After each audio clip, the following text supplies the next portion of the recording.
देश में corona virus महामारी बेकाबू होती जा रही है। बीते 24 घंटे में 3,80,000 के करीब नए मामले सामने आए। गौरतलब है कि इस वक्त कोविड-19 का कुल आंकड़ा 1,83,68,000 की संख्या को भी पार कर चुका है। लगातार देश में ऑक्सीजन, वेंटिलेटर और बेड की कमी महसूस की जा रही है। इस पर केंद्रीय स्वास्थ्य मंत्री हर्षवर्धन ने बताया कि दिल्ली के कई अस्पतालों में ऑक्सीजन, वेंटिलेटर और बेड्स की सुविधा जल्द ही मुहैया कराई जाएगी। देखिए, आज यहाँ पर लेडी हार्डिंग मेडिकल कॉलेज में हमने अगले कुछ ही दिनों में लगभग 400 से ज्यादा नए बेड्स जो कि ऑक्सीजन सपोर्टेड भी होंगे, उनमें से अधिकांश पर वेंटिलेटर की सुविधाएं भी होंगी। लेडी हार्डिंग मेडिकल कॉलेज में, सफदरजंग अस्पताल में, जहां जहां हमारे पास जगह उपलब्ध है वहां पर अस्पताल के अंदर और बेड्स को ऐड कर रहे हैं। तो आज एक तरफ एक पूरा ब्लॉक उनकी मदद से बनाया जा रहा है जहां लगभग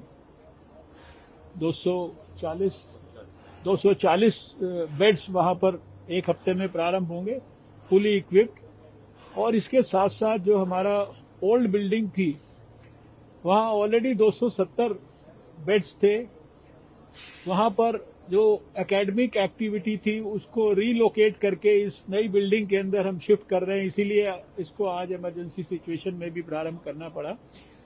और वहां पर भी 112 बेड्स और ऑक्सीजन सपोर्टेड हम लोग ने ऑलरेडी स्टार्ट कर दिए हैं।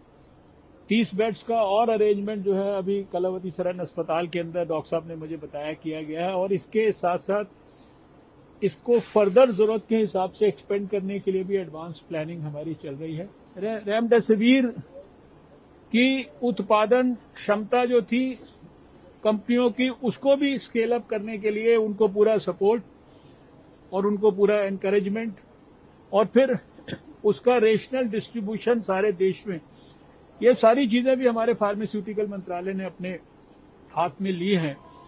देश में मेडिकल ऑक्सीजन की कमी पर बात करते हुए स्वास्थ्य मंत्री ने कहा कि पैनिक ना करें। उन्होंने कहा कि जिन्हें जरूरत है उन्हें जरूर ऑक्सीजन मिलनी चाहिए।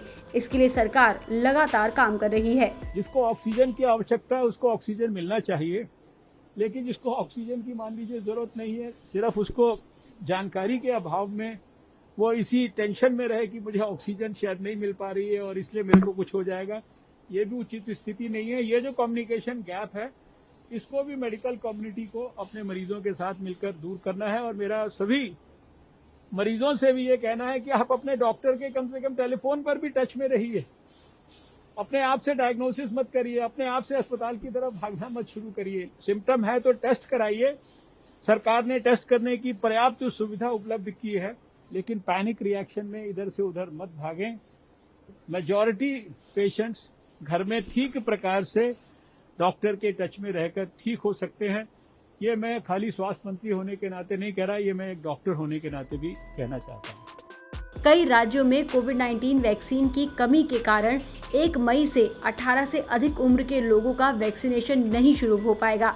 इस खबर पर उन्होंने अपनी प्रतिक्रिया देते हुए कहा कि राज्यों के पास अतिरिक्त वैक्सीनेशन है और बाकी वैक्सीनेशन जल्द ही मुहैया करा दी जाएगी। हम किस स्टेट को कितने टीके देते हैं ये उस पर आधारित है कि वो कितना टीके लगा रहे हैं। 15 करोड़ से ज्यादा डोजेज लग चुकी हैं। तो साथ में मैं बताना चाहता हूं कि 16 करोड़ से ज्यादा डोजेज हम स्टेट्स को दे चुके हैं, यानी 1 करोड़ से ज्यादा डोजेज स्टेट्स के पास अभी भी हैं। और कुछ लाख डोजेज ऑलरेडी पाइपलाइन में है। जब हम पाइपलाइन में कहते हैं उसका मतलब है कि अगले 2-3 दिन में हम डिलीवर कर देंगे। और 16 तारीख से लेकर आज तक एक भी दिन ऐसा नहीं आया है जब उनकी क्षमता के हिसाब से उनको वैक्सीन ना मिला हो और हमारा किसी स्टेट के लिए पाइपलाइन में डोजेज ना हो। गौरतलब है कि उन्होंने ये भी साफ किया कि रेमडेसिविर की भी आपूर्ति जल्द ही हो जाएगी। आपको बता दें कि अमेरिकी फार्मा दिग्गज गिलियड साइंसेज ने रेमडेसिविर की 4,50,000 शीशियों को प्रदान करने पर सहमति जताई है। इसके बावजूद सरकार मिस्र, उज्बेकिस्तान, यूएई और बांग्लादेश से इसे खरीदने की इच्छा जता चुकी है। आपको बता दें कि ये खबर केवल सूचना के लिए बताई गई है। दैनिक जागरण किसी भी दवा के इस्तेमाल की सिफारिश नहीं करता।